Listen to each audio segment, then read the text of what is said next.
It's refreshment time, folks. This is where you fall down. Those are $500 sunglasses, asshole. Fatality. Choose your destiny. Have a TV? No. I just like to read the TV guide. Read the TV guide. I don't need a TV. I pay money, you carry the bags. Or is that too complicated? Friendship. Friendship. Again? Mortal Kombat is not about death.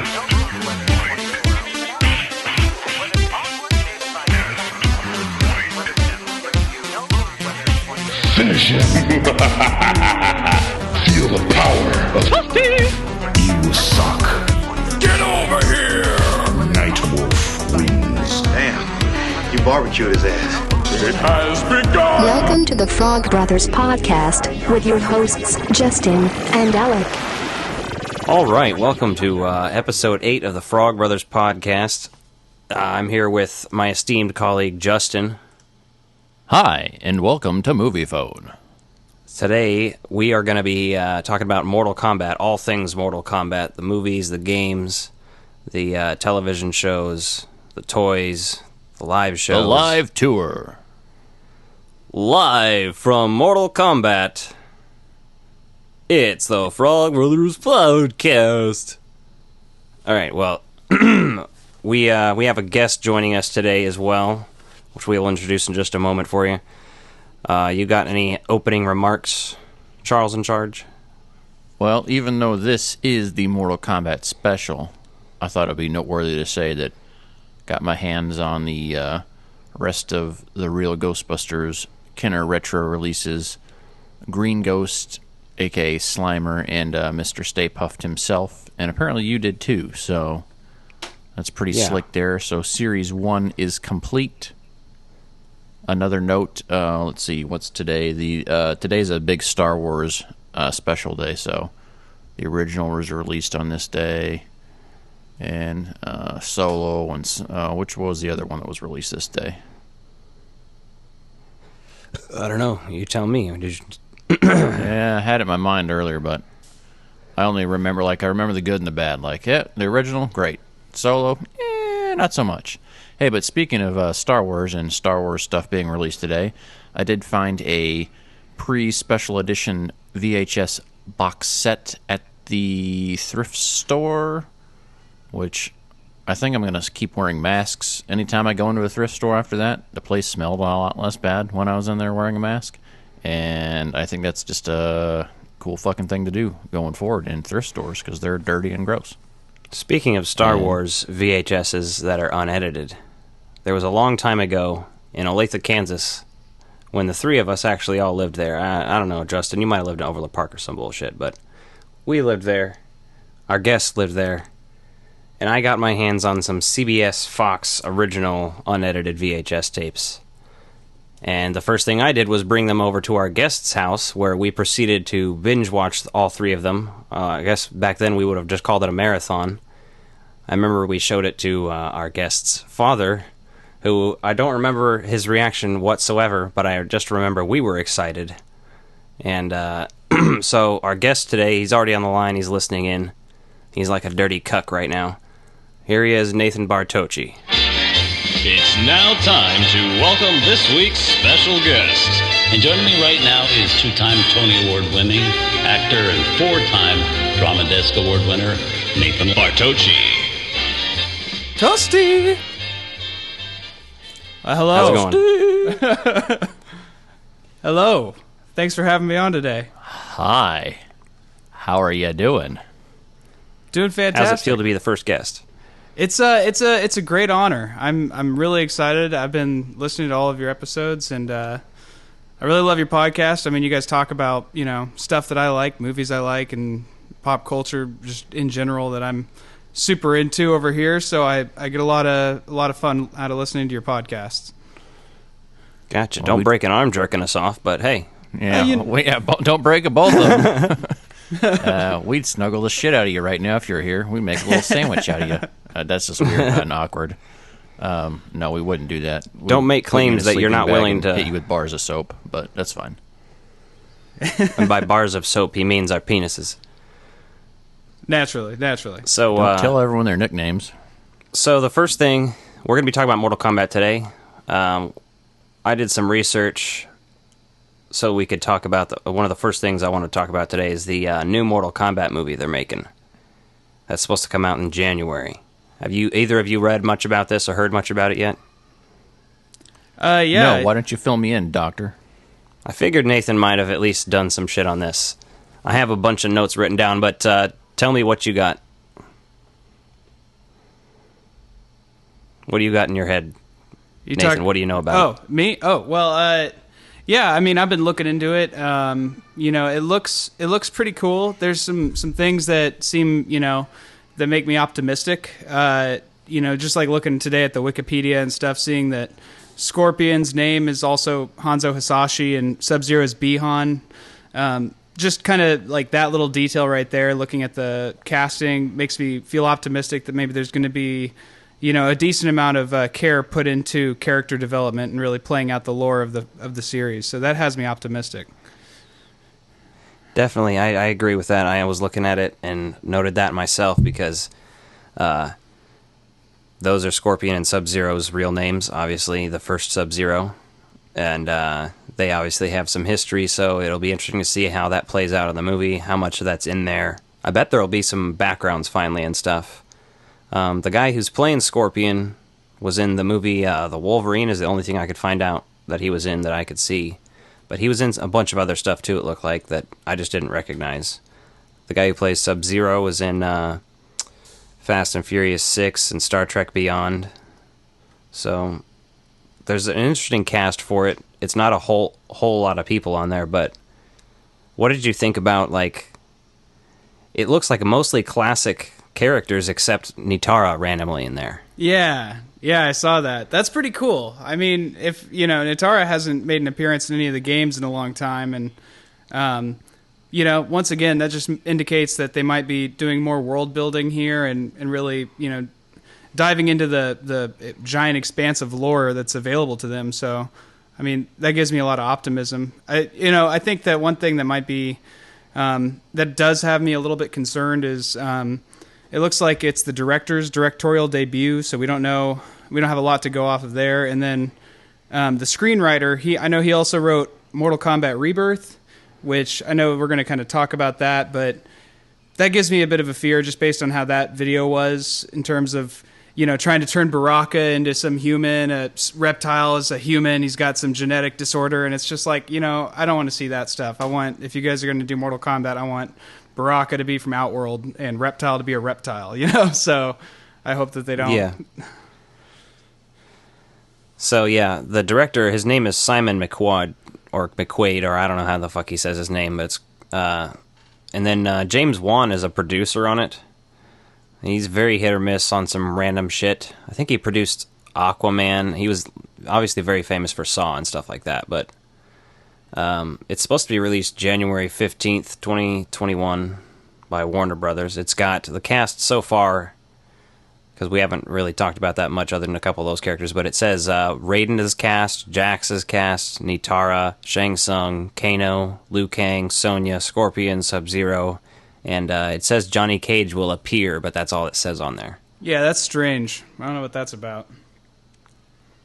I don't know either. I'm like, I would love some Johnny Cage, because especially even more recently, like how they had the Cage family kind of be more the forefront in the games and stuff, like that story and the way they did it worked really well. So yeah, I'd like to see some of the reboot elements in the new movie was what I would like, but I don't know what they're going to do. So I have a feeling what they're going to do is they're going to bring Johnny Cage in the first 5 minutes. Someone's going to snap his neck, and that'll be the end of that. It'll be good. Johnny. Oh yeah, let's give me flashbacks here to Nam.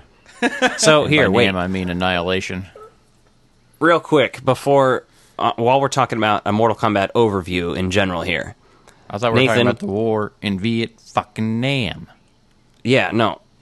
Nathan, I recall growing up hearing that your dad was roommates or some shit with Lyndon Ashby. Was this ever accurate, or was this just kind of a thing? I mean, I haven't gone back and looked at the college records, but yeah, I mean, my dad was in the he went to Boulder, Colorado, and he was in the theater program there, and so yeah, he says that he knew Lyndon Ashby from that college, I guess, to some capacity. I don't think he ever said they were like best friends. Okay, see, I had it in my head as roommates, and that could probably just be me misremembering things, but that's still dope as hell. It's like, there's that. Well, at least that's cleared up in my head. Yeah, yeah. I mean, he's pretty much my father's brother's cousin's sister's former roommate. So what does that? Well, what does that make us? Absolutely nothing. You have any more general notes about just Mortal Kombat in general before we move on to the coin-operated conversations? Yeah, I mean, we can just, we can kind of flow with it. Obviously, I think Mortal Kombat's a franchise that doesn't need much introduction to people. It's an incredible series, and yeah, I mean, let's just roll with it. So, Justin, this is, I think, a good time for you to talk about that live show, because everybody knows there was a Mortal Kombat live show, just like there was a Ninja Turtles one and some other weird, like that kind of mid to late 90s thing where they had these live shows that was almost like crossover with like how wrestling felt and shit. So why don't you go ahead and talk about how that was? You guys missed out on the glory of this. So my friend Joel and I went to this, and it was downtown Kansas City, and his grandma took us because his grandma used to take us to do everything. She's a total fucking badass. Joel's grandma was fucking super cool like that. Oh yeah, I remember her. Her name is Marilyn. Yeah, she'd always take us out, so we wanted to go to this live tour thing. So I remember we got up and hit Wendy's for lunch before we went to the show, and then walking downtown to get in there, it was freezing as balls. I mean, it was like, I remember being a kid and being like, man, this walk fucking sucks. But then you get in there and it's like pretty fucking wild and crazy because, it's all the Mortal Kombat stuff up in the lobby there, and like we're young enough, like we're like, oh, we're impressed by all this shit, Hell yeah. We weren't jaded or cynical yet. We're like, holy shit, they're actually going to be doing this here. Give it a few years. Yeah, it was pretty wild and crazy. Ultra cheesy, and, like with smoke and laser lights and everything else there. And, I had a Heather Gray Mortal Kombat The Live Tour shirt, which, if you're a real Mortal Kombat fan, and I'm not going to debate whether or not I am because I already had the shirt. I've parted with it. But if you're a real fan, you'd probably get on eBay or Etsy and buy either a replica or an original Mortal Kombat The Live Tour shirt. Yeah, don't challenge Justin. Don't challenge Justin with Mortal Kombat trivia off. It doesn't go past the third game, really. No, well, I'm playing the current one, so I got a little bit of stuff there. Well, there you go. No, but the live tour was awesome because, like, Shao Kahn's basically in the background, like, narrating this whole thing, and the fighting's super cheesy. The story was terrible. And I think it was I saw some of the costumes for it, and I think it was a Cinemassacre video when they were covering some random Mortal Kombat stuff. Oh, I saw some of the costumes for it and stuff, and they were fucking. Some of them were like, "Oh, that's not terrible." It's not terrible. And some of them were just like. They made them generic enough, though, that no matter where you're sitting at in there. And I remember it was weird because, like, they had things set up like folding chairs set up on the floor, and like set up like in rows for your seating, like that's where you sat, like right. So they had it all laid out there, and it was bizarre. Well, I wish to say the least. Scorpion should have picked up a folding chair and tossed it over at Johnny Cage. Yeah, no, it wasn't WWE, but I mean, it probably would have been better had it been that, but. It took place. The other thing, you're fucking my woman. It took place. Get over here in a school auditorium. It took place. It was really special. Oh, it was basically felt like a school auditorium with the way that was. I mean, except they had lasers and smoke, and that's epic. They also had a screen on each side of the stage, that showed like some zooming in of the fighting, but the costumes didn't need to be great because you were far enough away, like it didn't matter. And then the projection at the time in the mid '90s for dual screens on the side like that was nothing to write home about. I remember that about as well as I remember the Ninja Turtles live show, which was like, it's hokey and it's fun if you're a kid, but I feel so bad for all the parents that had to fucking go sit through that shit. I can only hope I that do they remember bring seeing that all back. the commercials. Oh, sorry. Right? No, go ahead. pretty sure you can get on YouTube and just watch a video of it and relive the fact that you probably saved your $25 ticket admission fee back in the day. And your parents will thank you for it now. Oh, man. Well, let's get into coin-operated conversations. How do you play this thing? I'll show you, kid. Hadouken! Cowabunga! Gee, Scoob, let's get back to the mystery van. You mean you have to use your hands? That's like a baby's toy. All right, so coin-operated conversations this week. We're going to talk about any Mortal Kombat games, preferably the new ones, just because that's what's out and what's happening, but also the new 1-Up arcade unit. I don't know how new it is, but it's out right now. You can buy them right now at Walmart, and Nathan happens to have one, so what do you think of that? I'm curious about that arcade unit, so tell me about it. Yeah, so I got the Mortal Kombat arcade unit here, and it's actually running right now. You know, once again, it helps me harness my chi. You got to harness the chi, and so yeah, it's a really awesome piece of memorabilia, especially for someone like myself who's a really big fan of Mortal Kombat. The only issue is I don't have someone to play it with that often, and towers are pretty ridiculous on that. But just as a really awesome collector's item, it does feel really good. It has all 3 of the original Mortal Kombat games on there.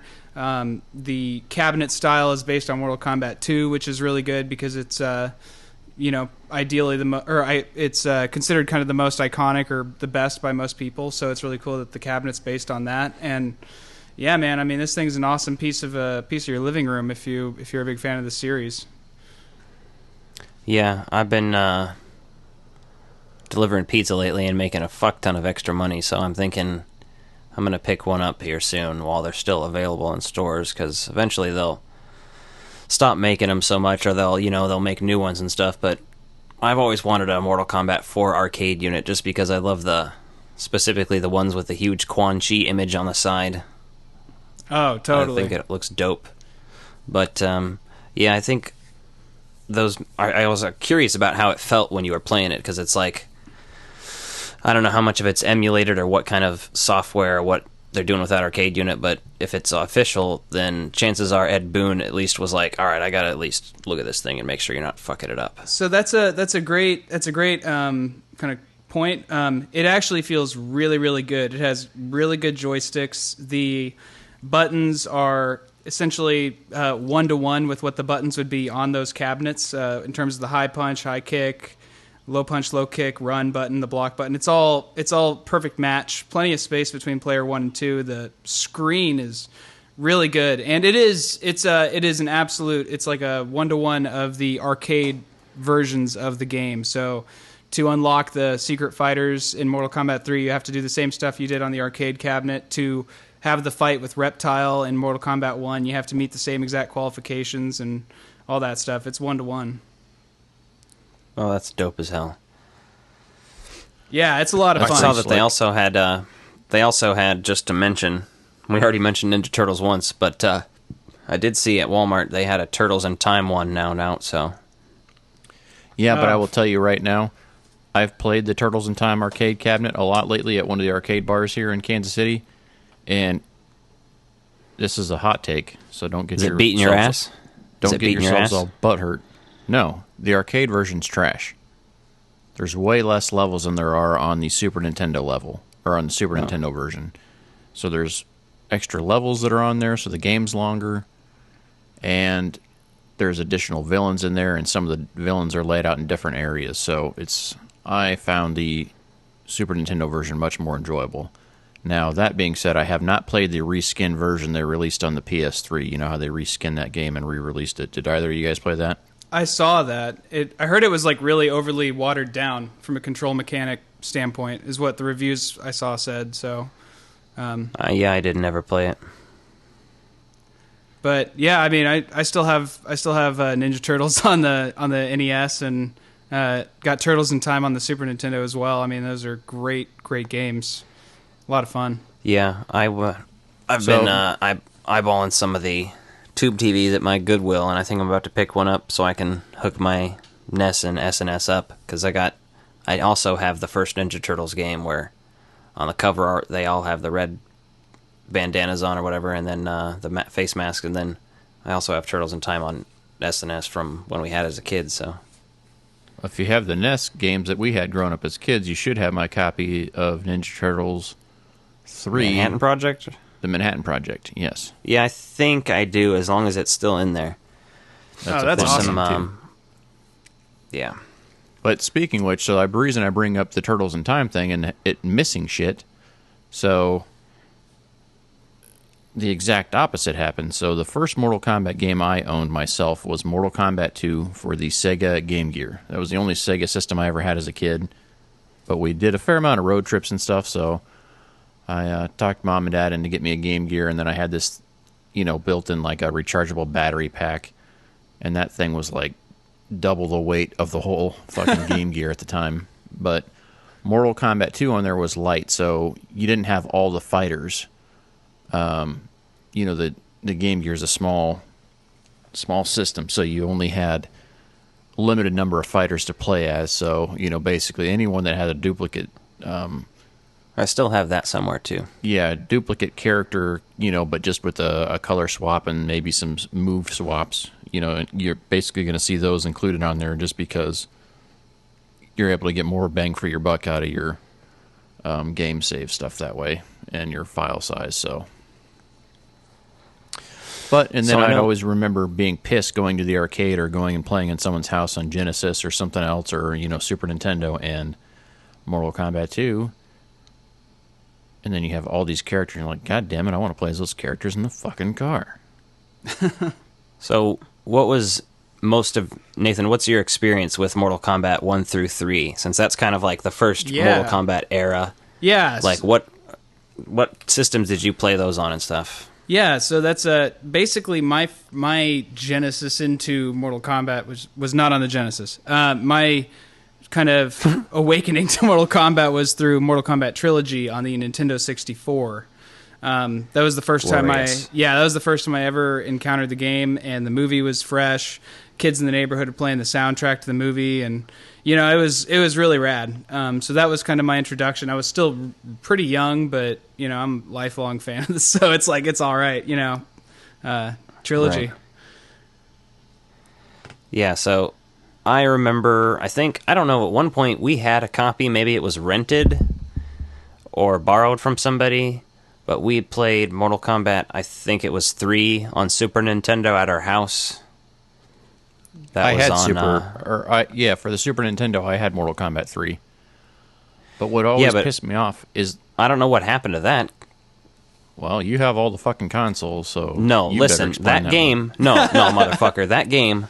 I will fight you over this because that game has been missing since I've had my hands on the console. I don't remember seeing that game since we've lived on 122nd Street.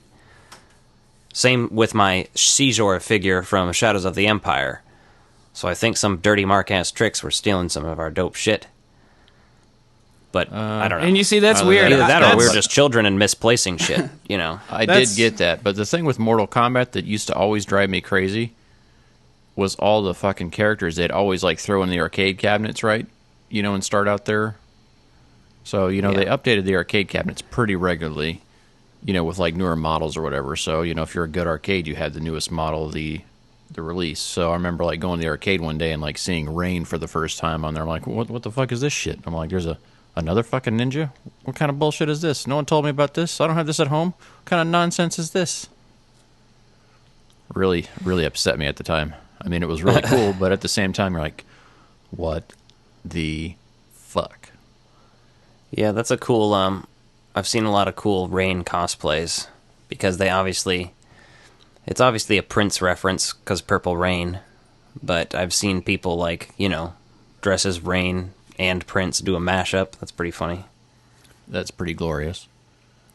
Yeah, one thing that's definitely interesting about the ninjas is they've really given them a lot more personality over the years in terms of the different ninjas. They just started out as palette swaps, and nowadays they're actually interesting, and don't all just look like ninjas. But yeah, they were doing a lot of ninjas for a while.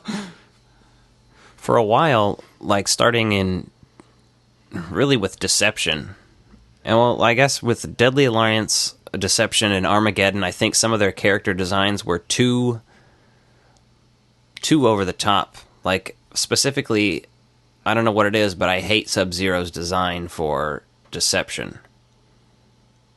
But it's just like, it's too over the top. It's less ninja-y and seems more like Ice King, which is like, maybe as an alternate costume, but like, he's literally just like, looks like Ice King to me from Adventure Time. They're bringing that costume with the Aftermath DLC here. They're giving Sub-Zero his Deception costume.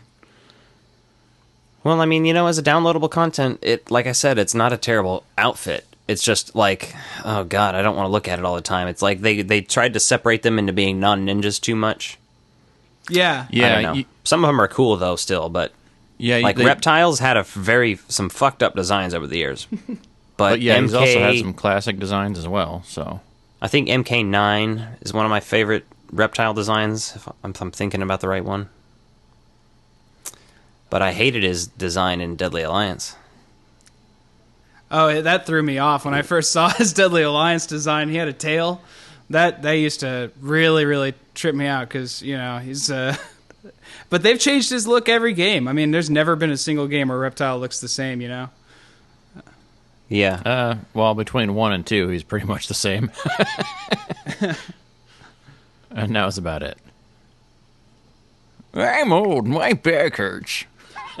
But they, definitely, I got to say, the games that they've, Trilogy is great. The original 3 are great, and having it on arcade, it's great. But I got to say, I mean, I have Mortal Kombat 11, and when it comes down to it, if I'm going to play a Mortal Kombat game, it's going to be Mortal Kombat 11. And I think that this series of 3 games that NetherRealm has made since 9, X, and 11, like, those games are all fantastic, and personally, I think that 11 is my favorite so far. It just feels like the fighting in that game is super, super on point. One of the things that I love in that game is that, I battle with my brother all the time. He's kind of my main spar. Shout out to Nathan Bartocci, and we just kind of crack up because every time we fight each other, the fighting is so in the pocket in that game, and it feels so nuanced that there's always stuff happening that you know exactly what happened. It feels like it exactly mimicked what you did on the controller, but the timing is so perfect and it's so weird.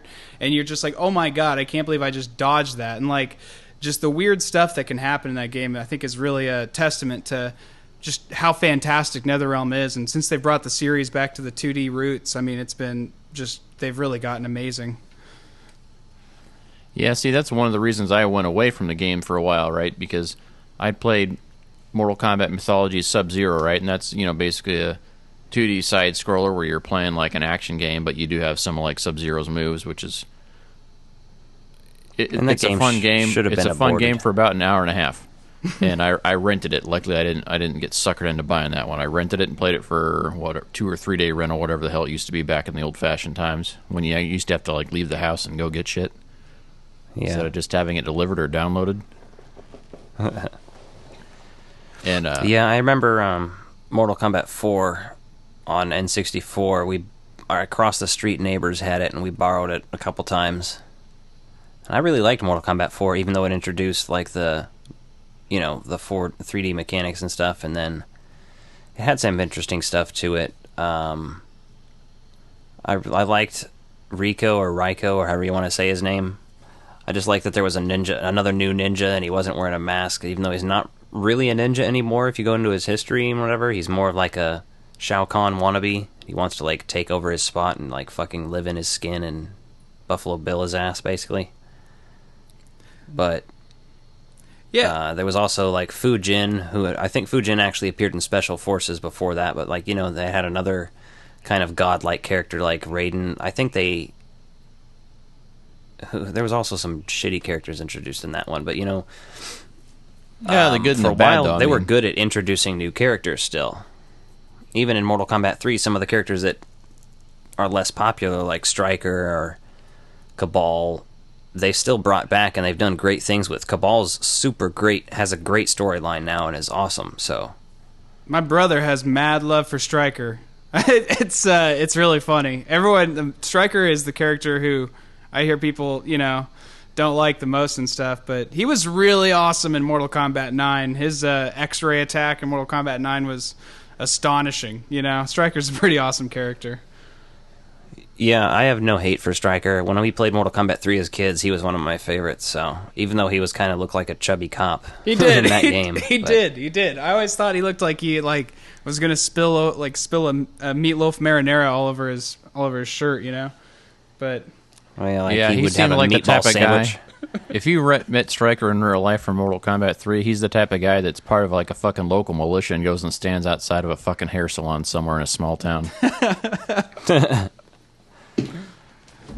So, what I remember, I got back into, throughout years, you go through kind of phases of what you're super into as a kid, what your interests are, and at least in terms of pop culture and toys and, the zeitgeist of that shit. And at one point, me and Nathan, and I want to say our friend Logan, some other random people, in and out, but mainly me and Nathan were big into Mortal Kombat for a time.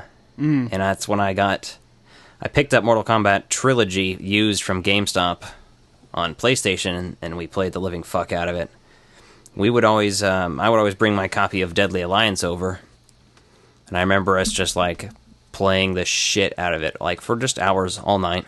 Oh yeah. And then Deception came out, and that's one I didn't play a whole lot because I had kind of gotten, how you do, you go in and out of phases of things, especially when you're younger. It's a lot easier to do.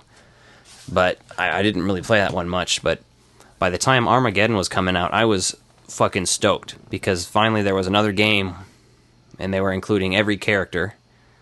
They included Create a Fighter, which you can rank these however you want. But still, just the fact that they were doing that at the time was super exciting. And I was super fucking stoked for that. I remember you and me were tracking that. You and I were like tracking the release, like checking every day for like new release characters and stuff. We were super into that. Yeah. That was one of the few things that I was member of the Midway Mortal Kombat forum at the time. That's one of those few forums that I was early on a part of, of a certain type of geek culture like that. Everybody was already talking about all the characters they were going to design for the Creator Fighter system and having stuff ready for it. And even though the graphics of that game turned out not any better than Deception, in fact, a little worse because there's so many characters and things and options shoved into it, the only real gripe I had with that game was Motaro. I was like, man, you should have planned for that better. They were like, well, we couldn't do it because of the character design. I'm like, fuck you. They made it so Motaro lost his whole horse body and just was basically Danny DeVito's character from Hercules. That's awesome. So that is one thing that I did find, you look back at the history of Mortal Kombat, right, is the way they changed a lot of the character looks and stuff, right? You look at Mortal Kombat 1, 2, and 3, and the way they did the mocap of the actors actually doing a lot of those characters and the moves and stuff, so you get actual realistic looking movement for something that's basically was turned into a bitmap and made that way. They look really good for side scroller games. I mean, compare those to Killer those Instinct first ones are or just basically Street Fighter. photographs. Yeah, and they look good, right? They look pretty fluid for the movements, right? 2 and 3 were very similar in a lot of the ways they did that. Beautiful games. And that's why those are so much fun. But when you get to the 3D stuff, you lose all of that, right? So, and I think that was one of the things that was And it felt like they're trying to do...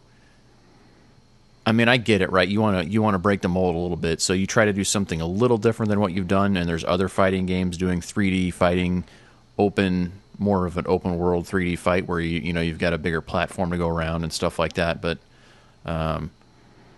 definitely miss out on some of that stuff in some of those mid-level games there. And then obviously they've returned to their roots since, which I think now is amazing because you can kind of change the angles of some of the levels. It's not a full 3D thing, but you do have some objects in the environment you can interact with, which I think is the best of both worlds, right? The visuals look amazing, the gameplay is great on 11, and it just feels like a very cohesive Mortal Kombat game. Yeah, they definitely, I think with Deception and Armageddon, and after Armageddon they realized, all right, our story has gotten pretty convoluted, and that's what they tried to do with Armageddon, was just trying to reset it. But then probably once the smoke cleared from Armageddon, they were like, all right, well, we don't want to just completely destroy all of the characters and start fresh. We don't actually want to do that.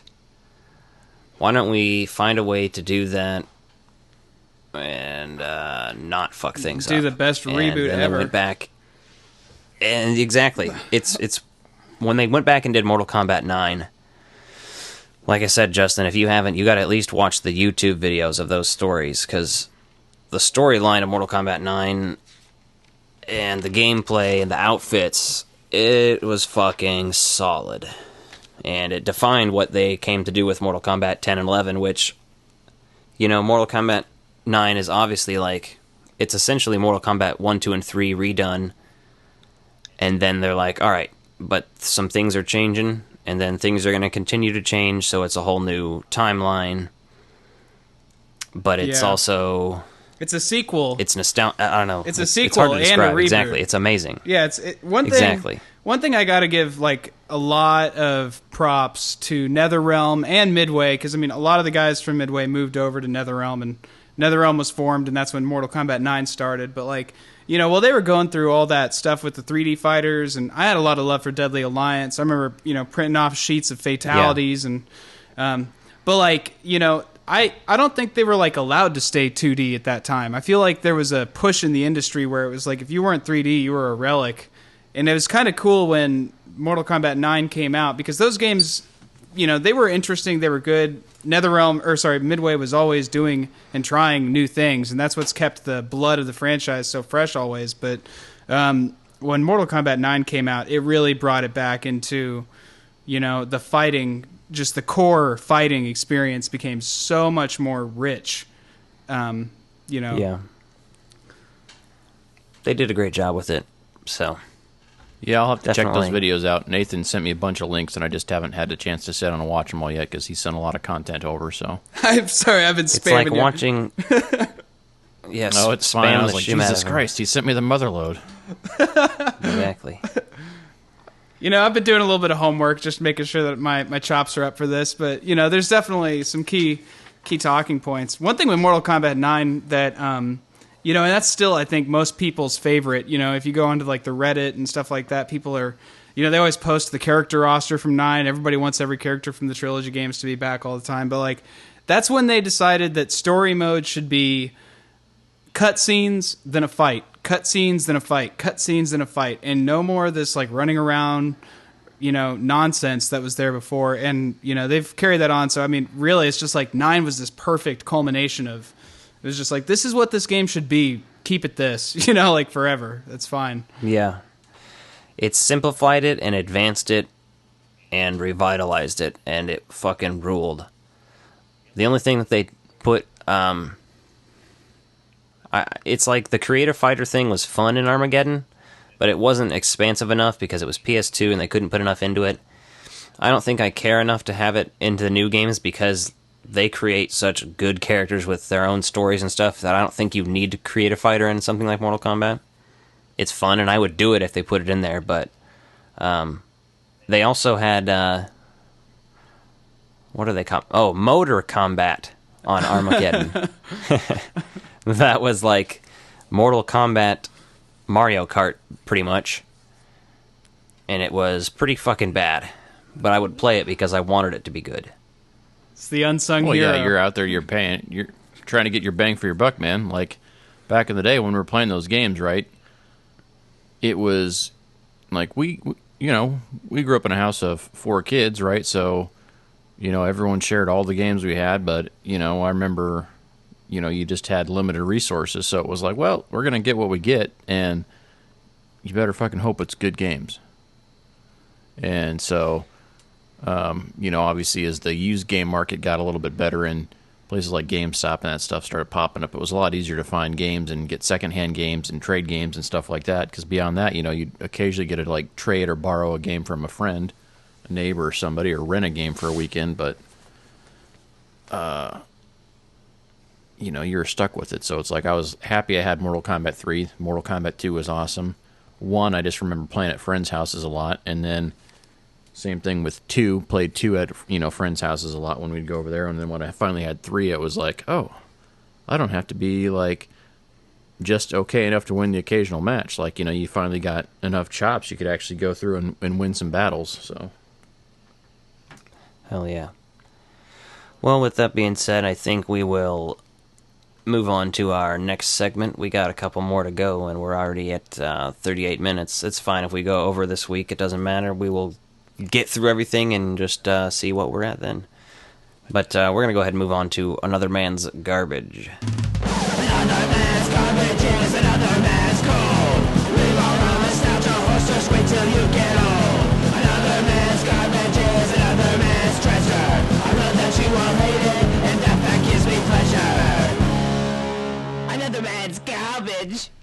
In the early 90s, video games ruled the world, and people were enamored with Mortal Kombat. And so, Paul W.S. Anderson, same guy that made the Resident Evil movies, gave it the old college try and said, hey, what? I'm going to do this Mortal Kombat game into a Mortal Kombat movie. And what we got? Well, we're going to talk about that now. So, did either of you guys see this flick in theaters? I don't believe so. Oh, poor little kids. That's too bad. My older brother got to. I'm the old man, and I'm going to need you guys to drop me off so I can go to bed after Wheel of Fortune. So I remember seeing this in theaters with, pretty sure I saw this with Joel. I know I saw the other one we'll talk about later. But, the hype for this thing was unreal. And this is a time when soundtracks are like uber important to kids, right? Because I didn't have my own music taste. As a kid, it was like whatever I liked or something was cool or whatever. So you look back on it, some of it's cheesy. But we listened to the Mortal Kombat soundtrack for that movie all the fucking time. It was pretty badass. I remember I had the CD of it for years. It might still be in a box somewhere. I'm going through attic stuff recently and looking for any signs, because I actually know I have the first two movies on VHS as well. But like you said, the soundtrack for this was legendary. It was so legendary, in fact, that I just dropped 564 cents on it to get a used copy on eBay. Should have that soon. Goddamn. That's But I'm just watching the movies. Oh, I'm not gonna lie. Watching these movies for the segment, my favorite thing was just listening to the fucking music in the movie. I was like, yeah, I'm gonna just kick someone in the face. I definitely have those songs on Spotify on like a playlist anytime I'm on the treadmill, which happens basically once or twice every 6 months. I'll put on Fire by DJ Scooter, something like that. It gets me really hyped up. That's awesome. Hell yeah. So this first Mortal Kombat movie has a 47% critic score on Rotten Tomatoes, which is that it is what it is. It could be worse, it could be better. Has a 58% viewer score. The thing about this movie is it's not terrible. It's not wonderful. But it's pretty decent. And if you're a Mortal Kombat fan, or if you have nostalgic ties to it as you watched it as a kid, or you were a Mortal Kombat fan in the 90s and you watched it, you'll probably like it a lot more than other people. So, I liked it as a kid. I remember watching it all the time on VHS or trying to get people to rent it and shit before we had it on VHS. I was all about that shit. What do you guys... Nathan, what's your first memory of this movie? I mean, honestly, we already kind of touched on that, but the soundtrack, I think, would be my first memory of the movie, because that was just circulating the neighborhood before I even saw it. But we had that on VHS, and, I used to watch it all the time. The movie was just rad when I was a kid. It was amazing.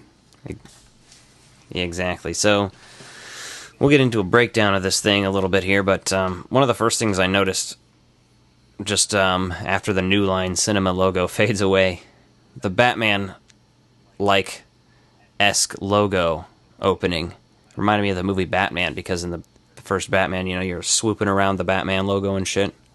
Yeah, it's definitely got those vibes. Of course, they got all the fire and flames on there, which is pretty sweet, but definitely nostalgic just seeing that opening, and then they got all the music going too, right? And you're like, oh, fuck yeah. Yeah, it actually is not terrible, so... And then it goes to, Shang Tsung doing his thing, which he's fighting Chan or whatever, and this actually always kind of scared me as a kid, just the music and the tone. It always was unsettling to me. Well, yeah, it's as a kid or as a younger viewer, right? You definitely see that, and you're like, oh man, this guy just dies here, and this guy wakes up in a cold sweat from a nightmare, right? And you're like, oh shit. They don't mess around with that beginning, but my opening note there was Shang Tsung is just out here whooping ass. Yeah, I love the actor that plays Shang Tsung, and he does a great job at Shang Tsung. So I will say that. Oh, and then the other note off like the beginning of the movie, I'm like, why the fuck's Liu Kang getting a telegram? Like, what the fuck? Like, not a phone call or anything like that. But then you realize it's coming from monks, and you're like, okay. So all you kids out there now that might not have been around when telegrams are still a useful, relevant thing, go back to the early 90s, and apparently they're still using them for international communications. Yeah, I mean, people still use faxing now. It's fucking weird, but so they kind of they started introducing characters and stuff, and I had a note here. It's very hilarious. So I was immediately reminded and forgot what movie I was watching when it shows Jax and Sonya, and they're at this fucking metal show and shit. And I'm like, wait, am I watching Ace Ventura? I expected Jim Carrey to walk in and be like, excuse me, is Frank here? Yeah. Thank you. What's the password? New England clam chowder. Is that the red or the white? You know I can never remember this. Need a supercut of that. That with you could basically that with a Queen of the Damned. You could drop that in there. Yes, I mean basically we should drop that in there and then have Kano come in there. Just he's take basically every just hanging movie out talking to Shang Tsung. We should just take every movie made between like 1994 and 99 that has that club with that exact, industrial goth rock song playing, and then just put all those together, and just you'd have The Matrix and you'd have The Mask. I think maybe The Mask, I don't remember. But like you just have like Spawn, I don't know. We can put that music in the background of The I was about Mask. to say, you just throw The Mask in there when he's doing the dance there that is almost the exact same thing as what Kevin does in Ghostbusters Answer the Call. When he's making people dance and shit. Oh yeah. Some weird shit there. But Johnny Cage's intro in this movie is fucking legendary. Oh yeah, my favorite part of that is they have this asshole like up in there like looking like Spielberg. It looks like he doesn't know what he's doing. He's like, Johnny, exactly, come back. I wrote that down. Johnny! He looks like Spielberg. Hiya, Johnny. Johnny, you're course, ruining me. Like even as a kid, you're like, oh, he's talking to Shang Tsung because like this guy's hyping him up, and then you don't even learn that guy's name. Like, is that his agent? Is that his dad? Is that his friend? Is that his lover? Like, what is it? Right? Huh? That's just his friend. That guy's never explained. I thought it was his lover. That guy is never explained. Which guy? The guy in his chair? Yeah. It's just, hiya, Johnny. And that's all you need to know. Johnny. He calls him Master something, so I guess that you're just supposed to assume that he's his old master who taught him all the martial arts back when he wasn't an expert at food judging. Master Hot Pockets. Yeah, basically. He's like, my face got stung by a bunch of bees, and I like to eat pie. You should go fight Mortal Kombat. Pretty much. So I don't know. There was no reference to. I don't remember ever hearing the words Shaolin monks in this. I also don't know how much of a thing it was because I know some of the Mortal Kombat storyline is retcon, so I don't know when the first time that appeared in the games or anything. But they call his temple the Order of Light.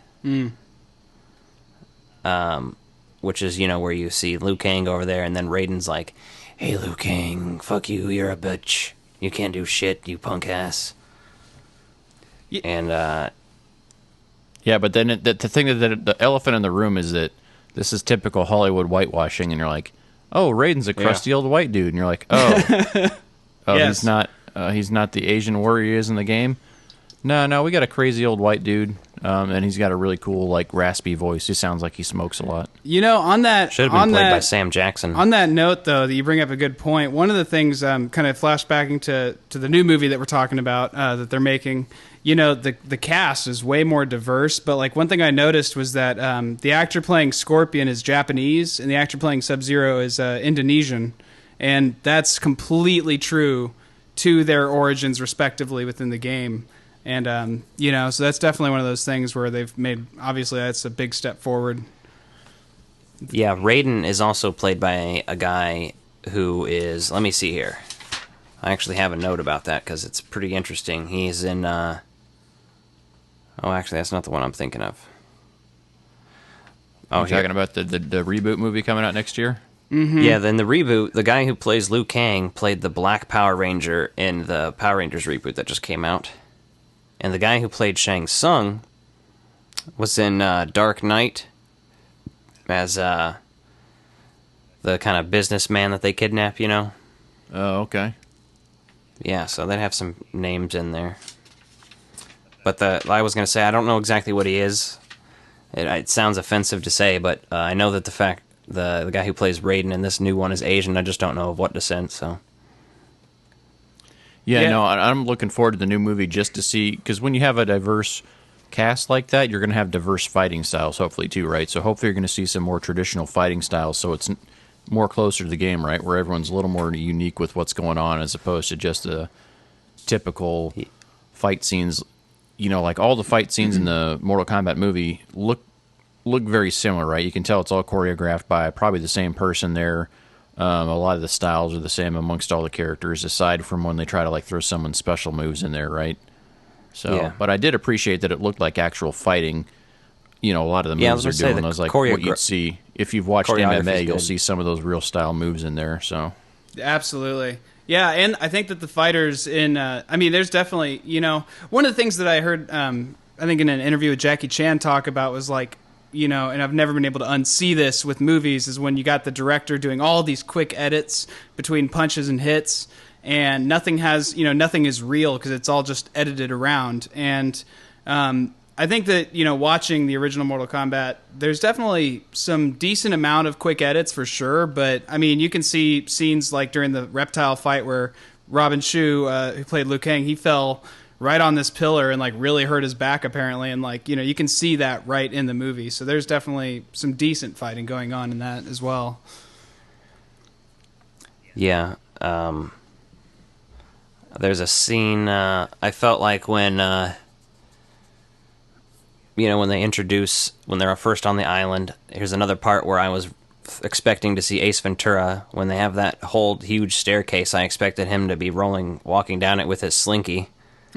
And everyone wants a slinky, slinky, slinky. But I was also reminded of Indiana Jones when one of the fucking guards comes out there with Sub-Zero and they fucking move all the dinner tables and they're like, no, you don't get to eat dinner now because Sub-Zero has to kill a guy. And he comes out there and the guy's like, yeah, yeah. And then Sub-Zero's just like, basically pulls out a gun and shoots him like Indiana Jones, but with ice. Yeah, no. I think that first movie is so fun in certain respects because it feels a lot like the video game, right? Now, there's times where it's obnoxiously cheesy. Like, anytime Scorpion speaks, right? And I guess that's actually Ed Boon doing the voice for that, but hell yeah. It doesn't feel like the character is actually saying it. It just feels like you're in the game because he's, like, yelling. It doesn't ever feel like it's pointed in a direction like towards the other character in the room. I definitely think they should have had some more vocal stuff from him, but I did like it being in there. But that's just because I like it being like the game. Yeah. I do like that too. Like, so one of my favorite scenes though is like when Johnny Cage is fighting Scorpion and they're out in the woods, and then the next thing they teleport to another level, right? Because in the game, like sometimes you fight through different parts of levels or you break open and go to other spots. So, yeah. I could see why people were excited. They're at the fucking Lost Boys hideout in the Lost Boys. Yeah, so the backgrounds in this first movie were amazing. There's a lot of fun stuff going on in there. Yeah, like Scorpion attempts to do his fatality on Johnny Cage.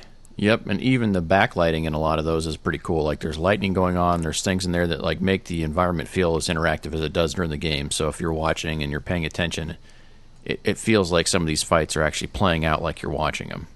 They did real real good job at referencing the game, I think, too, because even then, when Johnny Cage, as soon as Scorpion explodes, see the photo "To My Greatest Fan" signed by Johnny Cage or whatever lay there. And you're like, oh, that's fucking awesome. That's from the games too. Yeah, that was his friendship, wasn't it? I believe that was Johnny Cage's friendship that he did there. I honestly can't even remember what it was from. I just remember seeing it in the games. Yeah. I didn't look it up, but... As absurd as this shit was, I'm really surprised that this movie or the second movie didn't have a babality in it, because as much as they had in there, they referenced the other stuff. Yeah, Johnny Cage's nut shots for Goro, always awesome. Yep, and obviously Johnny Cage was basically based off of Jean-Claude Van Damme's character in Bloodsport. Yes, yeah. So that's why he does that. That's why he has that signature move. So, seeing that in there again is pretty funny. And then his fight with Goro is like, oh, here's a matte painting, and we're going to zoom out really far because we can't show him fighting this giant puppet. Well, right. All the stuff in there is really, really well done. That Goro animatronic looks pretty good. Yeah, that Goro animatronic was super, super high tech, but apparently it didn't behave very well on set, so they had to cut certain things out. But yeah, I mean, that's like a super advanced animatronic, barely missed the cutoff before they would have turned it into the Scorpion King. Yeah. Oh, the other that'd have been fucking terrible. But I do like I was saying, all the moves that are put into it from the game, like Liu Kang's bicycle kick. One thing we didn't talk about is how Scorpion's hook comes out of his fucking hand, his hand gina. Yeah, I'm a Scorpion. It has a face and a mouth and shit. Well, Alec, everything needed a dinosaur in the 90s. Everything needed a dinosaur somewhere. So they realized this was their opportunity to sneak in a little dino action into this thing. Dino DNA. Yeah, the little reptile popping up. Now, I did like how they had him in the story. Like, he's a hidden character in the first game, so he's a hidden character in the movie. That is awesome. That's a little too parallel on there. And then he gets thrown into a statue and becomes a human. You're like, whatever. Yeah, that's kind of one of those moments where I'm like, whatever. At least he's Reptile now. By that point in the movie, you're just in such a daze of flashing imagery and fights. You're just kind of accept it. You're like, that's cool. He's Bugs. I'm not even going to question that. Yeah, and then Katana basically loses on purpose to fighting Liu Kang, and she's like, they clearly start their flirtation that carries on. They're giving each other doe eyes and stuff, and she's like, use the elements to win your next battle. And Shang Tsung's like, fucking shut your mouth, bitch. What's funny is you can see Raiden win this tournament. You can see Raiden put in the buckets of water before that fight. He's just over there I'll put these right here. And he just dips out. Yeah. That's not interfering. It's fucking hilarious. That's not cheating. And then of course, he's suicidal. Sub-Zero is, because he's just freezes himself to death. You're like, can a guy that can freeze things out of his hands really freeze himself? Ponder me that, Batman. Sorry, riddle me that, Batman. I sound like a jackass when I say it wrong. Yeah, ponder me this, Batman. Bat dork. Ballpoint banana. Howl at the moon. Then you get Goro's rampage, right? So, Nathan, a minute ago you were talking about all the stuff for Goro they had to cut out. So you're just assuming that when Goro gets up from his meal when Shang Tsung comes in, he's like, "Is it time?" And he's like, "Yeah, okay, cool." So comes out there, and then you just see a bunch of people die, and then everyone's like, "Oh, how are we going to beat this thing?" And it kills one of their friends. It's not actually a character from the game, just some random guy from Earthrealm. That poor guy. Right. But that guy, his character, as far as a movie original character for Mortal Kombat, I liked him. He obviously didn't have much development. They kind of wanted to make you feel for it a little bit. That's why they had that, 30 seconds where Johnny Cage is like, "Oh, hey, I know who you are, but I'm Johnny Cage and I'm better than you, so I'm actually going to forget about you and you're not going to hang out with us for the whole movie." Yeah, he was like, what's his name in Empire Strikes Back, Right now, I feel like I could take down the whole Empire myself. It's like, you're a red... Good luck with that, buddy. You're a red shirt, bro. Good luck. You're out. Yeah. Yeah. I think the you best, won't be dead in 10 minutes or anything. The best line in the entire movie, though, comes after Johnny Cage wins against Goro. He says, "Those are $500 sunglasses, asshole." Oh, yeah. And then he kicks him off the cliff. Johnny then, of Cage course, is hilarious this whole movie. Yeah. Yeah, he's the highlight of that. Oh, you know who did the voice of Shao Kahn at the end and also voiced Reptile? Frank Welker. Uh-huh. Is that the Claw? Now, one thing I read I actually online didn't said, even know that, but I had to think in my head just now. And I listened to the voice of Shao Kahn, and I was like, oh, that sounds exactly like Claw from Inspector Gadget and Megatron, which is Frank Welker, so... Yep, so he did that. Now, one thing I read that he did Goro's voice too, which I could see, but something else said a different guy did it on the IMDb page. So if anyone knows anything more accurate than that, let me know. But I think maybe he did the growling for it, at least, because I can hear it in the Goro growls for sure. So maybe there's some editing where they did both, but I don't know.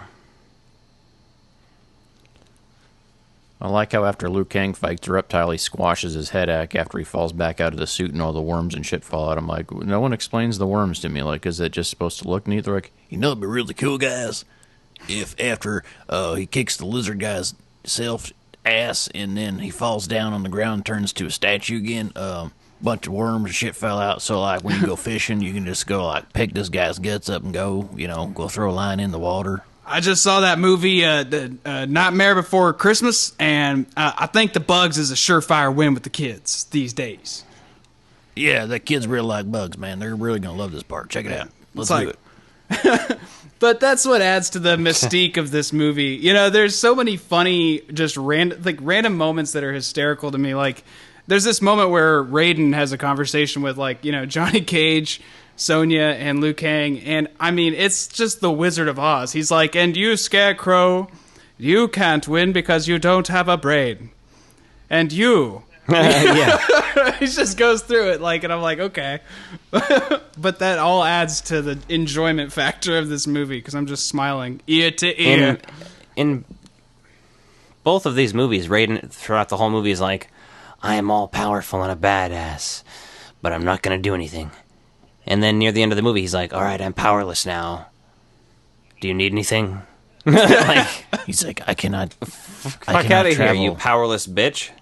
I cannot travel to Outer Realm. You're like, so what exactly would you say you do here? Like, you're not allowed to fight. You're just kind of hanging out talking shit.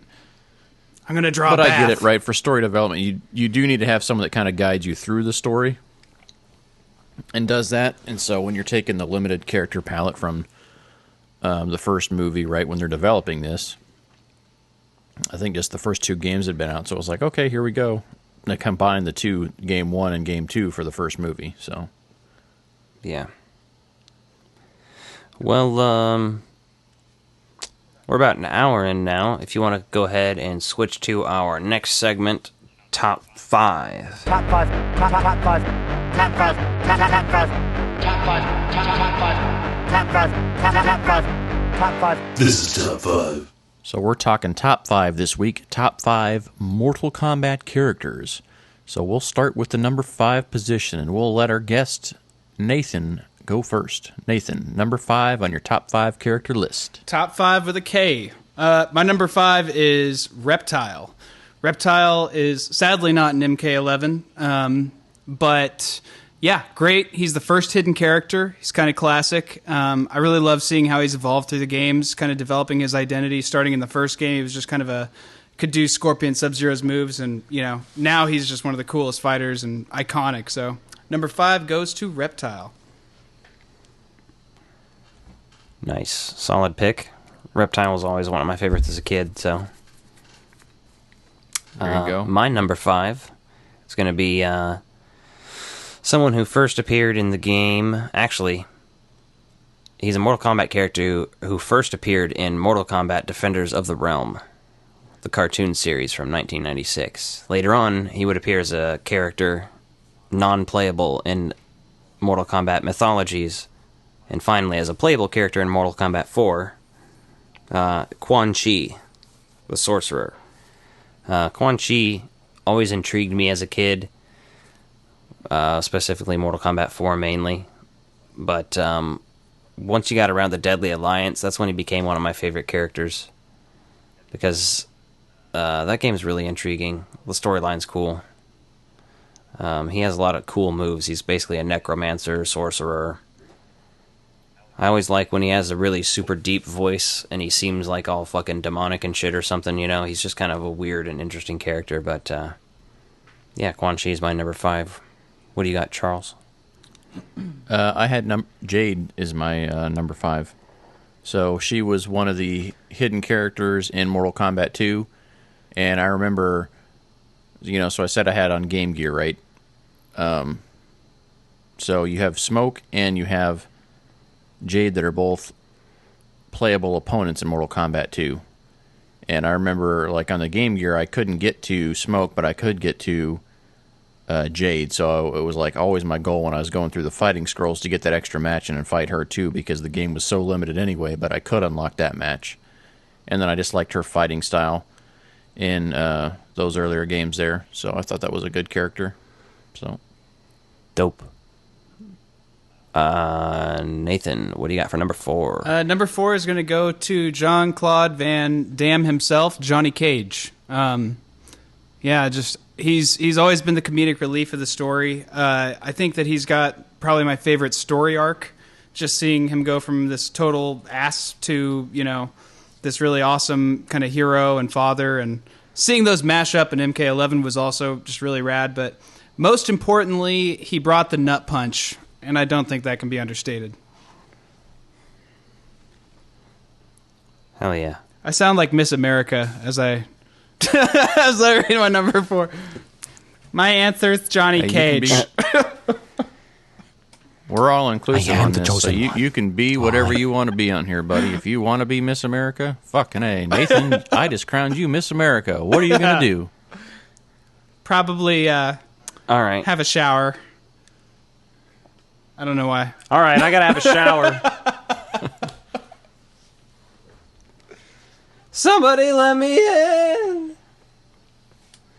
So my number 4 is a blind swordsman named Kenshi. Kenshi's a badass character. He came around in Deadly Alliance. He was one of my set, like, you know, like every couple games they introduce new characters every game, and a couple of them always stick, or at least they stick in your head, and a couple of them always you're like, fuck that. Like, for example, I really don't give a fuck about Movado, but you know, Kenshi was dope as hell. You got someone who was wielding a sword for the first time a lot, and he was blind, so that's also cool. He had telekinetic powers, so yeah, Kenshi's my number 4. My number 4 is Smoke, actually. So, man, like, growing up, playing those first couple games, some of the ninja characters, like, are always my favorite, and I liked Scorpion and Sub-Zero for certain reasons, right? You know, their moves there, but some of the hidden characters that could do similar things, I just thought it was so cool that, you know, it was like, oh, here, we're going to throw in this other character, right? So, like I said, Smoke starts in Mortal Kombat 2, and you can unlock to battle him. So I thought that was pretty cool. And then I did like seeing him make his switch over to the cyborg battler in Mortal Kombat 3, right? You know, you kind of get that backstory that as part of the clan he's in, he's like, oh, I'm going to volunteer for this project, and goes over and does that. So I like how, you know, you can play him, and then when you get to play as him, he's evolved a little bit. So it's not just a complete palette swap, even though it is a palette swap of the Cyber Ninjas in the third game. Like, you just get some fun stuff there. So, and then he's appeared in a lot of the games doing different things, so I think it's pretty cool that I just like that character. Yeah.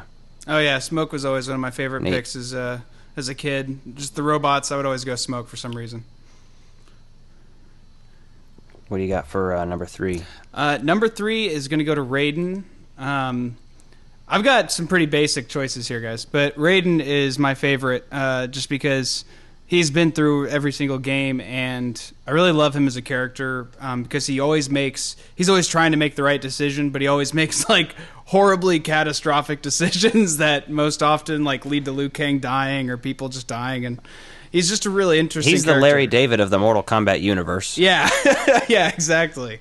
Yeah, so he's cool. He's a cool character. He's a god, but he makes mistakes, and I really love that. Yeah. Interesting note about Raiden, he's missing from Mortal Kombat 3, but they did put him in Trilogy and stuff, so. I didn't even notice that. That's so weird. Isn't it? And Mortal Kombat 3, Scorpion's also not in it. Oh, yeah, but then they had to, like, re-release Cyber it. Ninjas on there.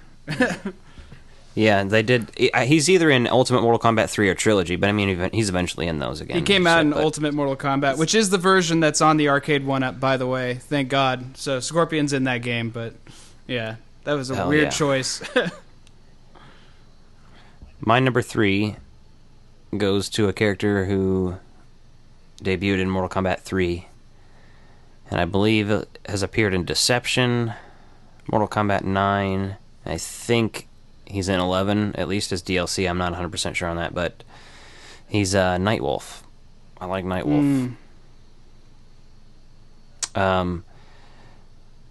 You could say that he is a stereotypical portrayal of a Native American, but at the same time, it's less stereotypical than, like, fucking a lot of other characters before it. At least he doesn't talk and say a bunch of offensive shit. But anyway, I always identified with the little Native American blood I have in me, which is to say it's almost none, but I always thought it was cool, and Native American culture always interested me. But I really liked his moves, like, he would, basically have, like, a spiritual, like, fucking pull out, like, a laser axe or whatever, and then the fucking bow and arrow. He obviously turned into a wolf. So a wolf? Yes. I think that Nightwolf is a great choice, too. I think that he does, like, I think that he's good. I think it's a positive thing, because, like, in Mortal Kombat 9, he's got one of the most noble storylines, as a character. Oh, yeah. So I think that they really do justice to the Native American heritage and kind of give Native Americans, like, a badass fighter in the game, I think that's kind of cool. Yeah, I've seen one of his alternate costumes has, like, where he's wearing the head of a wolf, and he has, like, more war paint on and stuff. He has some really cool outfits, and there's one where he has a mohawk in Deception, I think. So there's some really cool stuff out there for him. But that's my number 3. I was always a huge Nightwolf fan. Yeah, no, I could definitely see why. That's a cool character. So my number 3 is the OG Reptile. Right?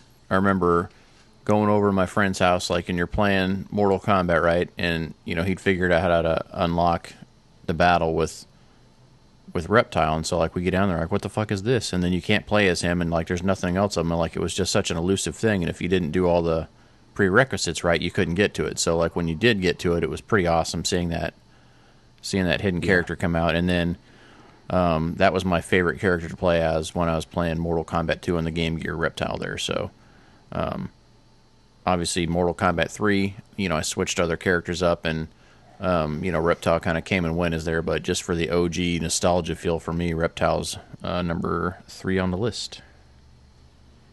Dope. What do you got for number 2, Nathan? Number 2 is going to Special Forces Sonya Blade. She's just a badass fighter from the first game, and kind of started the tradition for the franchise of bringing really badass, female fighters into the game, and that's always been something that I really like. Now, they've even gotten especially good in the later games, because, for a while the clothing was kind of stupid and juvenile, but like, overall I think that it's kind of cool where it's like, if my wife wants to play or something, like anybody who wants to play and, like, they identify more with the female fighter, like, I think that's really rad. But more importantly, Sonya is just badass in the game. Great kicker and excellent grappler in the new game. She's really good at, like, kind of a wrestling style, and so she's always been one of my favorites to play as. She's got an excellent set of legs for kicking, I mean. Oh, I see what you did there, you clever little fool. Yeah. So my number 2 is going to be Raiden. Raiden's always been a badass in my eyes. But like Nathan said, when you learn more about his storyline and shit like that, he's basically Larry David.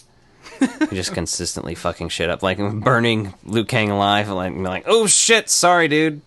Didn't mean to do that. Yeah, oops. Whoops. But then you get evil Raiden from like Deception and shit like that. It's pretty interesting, even though his outfit was way too elaborate, and it's like, how are you even gonna fight in that, bro? You're gonna have to like take off all your clothes to fight somebody, which is fine. I'd rather have a naked Raiden than Raiden that looks like all clunky and shit. That'd be pretty weird. Very, very floppy, I imagine. The first actor who played Raiden. That's my number 2. The first actor who played Raiden, I think, was, sorry if you're listening, but like was a little chubby. You know, he was. He had a little bit of girth underneath those garbs, which that's fair. That's fitting of a Thunder God. What part of him are you looking at? I don't like you using the word girth. You know, you can just say he is husky. He's kind of chubby. You could say he's fat, but that makes me feel like you did an examination of his. He's got some thunder down under. Reproductive areas. That's what I'm saying. He's got some thunder down under. I mean, yeah, the girth, naturally. Are you asking if I've personally examined Raiden's penis? Because I have. No, I didn't It's really need to know electric. about your obsession with video game genitalia. And it's just genitalia in general, not video games. Yeah. What's your number 2? My number 2 is Aaron Black. Nice. So that's one of my favorite characters I've been playing as in Mortal Kombat 11, and then like just kind of looking at the background of him coming out in Mortal Kombat 10, I think is when he's introduced. Just kind of see that, you kind of got a gunslinger, like an Old West type of character in there that just seems so out of place in Mortal Kombat, but perfectly in place with Mortal Kombat. So I don't know, I'm getting a kick out of that character right now. So nice. All right, we're to our number ones, Nathan. Yes, so number 1. Number 1 is going to Scorpion, the OG. I knew it. I knew it. I know. Yeah, he texted me. Yeah, Scorpion for sure. One thing I thought was really cool about him that I heard, like Ed Boon, I think, was talking about when they were developing the game, is that like when they made Scorpion's spear and his teleport, that was basically the moment where they were like, "This is what this game is about." And so I think you got to give it to Scorpion for kind of helping pave the way for all the crazy special moves and all the crazy stuff that we see fighters doing later. Hell yeah, Scorpion's dope. It's not my number 1, but hey. What is your number 1? My number 1 is Sub-Zero. Sub-Zero's just always been my favorite since I was a kid. Yeah, I don't even... and by that, I don't mean necessarily Sub-Zero Bihan versus later dubbed Tundra version of Sub-Zero. Are you referring to Bihan or Kuai Liang, Alec?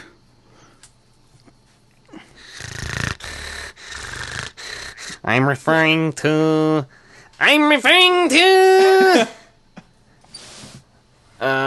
either one. I really don't care. I like just Sub-Zero in general. I really like the idea of Mortal Kombat 3 Sub-Zero. Like, his costume and outfit and his scar and shit is pretty dope and interesting. But I was always a huge Sub-Zero fan. I always wanted to play Mythologies, but I was like, this actually is hard and difficult, so I never really played it much. He's just always been my favorite. What are you going to do? What do you got for number 1, Charles? Well, you son of a bitch. We are Sub-Zero. brothers. Great people think alike. Sub-Zero, of course. Fucking Sub-Zero. What's not to like about Sub-Zero? Freezes a motherfucker. That's always been one of my favorite things. Like, that's one... That's some of the classic characters, right? So Scorpion and Sub-Zero were a close consideration, but I do like Sub-Zero better just because, I played more of his character and did more of his fatalities and stuff, so... yeah. But, you could always pick up a Mortal Kombat game and you could either do Sub-Zero Spear or not Sub-Zero Spear, Scorpion Spear or Sub-Zero's freeze move, right? And you at least had, like, a standard way to like, okay, I know a couple character moves just to get started with here, and then that's how I always judge the gameplay, like how easy it was for me to achieve those things and get some of those moves done. You know, it's like, oh, okay, so, and then with Mortal Kombat 2, I didn't do a lot of the fatalities on the Game Gear. I just, you know, never like printed anything off, and so I was playing it in the car, so, you know, you'd figure a few out on accident once in a while. But I remember, like, the first fatality I'd always do when playing Mortal Kombat was Mortal Kombat 3, and it would be Sub-Zero's, right? Where it's block, block, run, and he'd freeze you and pick you up over his head and split you in half. And such an easy fatality to achieve, and just like an iconic one at that, because he lifts you up, and then, of course, that's when Sub-Zero's character look has changed and evolved, right? You know, he's got that scar. This is the other Sub-Zero. You're like, oh, okay, there's some mystery here. There's some other stuff going on, so... Sub-Zero's my number one. Like, that's always the one. When I think Mortal Kombat, I just think the ninjas. Like, to me, Mortal Kombat, even more so than, like, Shang Tsung or Shao Kahn or any of the big baddies in there, is like, you could just do a picture of Scorpion battling Sub-Zero, and you can fucking summarize and, like, just show people what it is, and they'll know, oh, fuck, that's Mortal Kombat. Yeah, oddly enough, Sub-Zero is in every Mortal Kombat game.